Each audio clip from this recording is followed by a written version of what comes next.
Herkese iyi günler arkadaşlar. Bugün sizler için sevilen oyuncularımız Can Yaman ve Demet Özdemir'den çok romantik fotolarını sizler için hazırladık.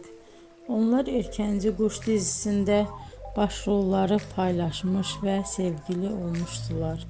Ve dizi bittikte yollarını ayırdılar. Can Yaman İtalya'ya gitmiş. Orada yeni dizide rol almış arkadaşlar. Biz de sizler için onların en romantik karelerini hazırladık. Arkadaşlar kanala abone olup yorum yazsanız, videoları sona kadar izleseniz çok sevinirim. Hoşça kalın. Bizden bu kadar arkadaşlar.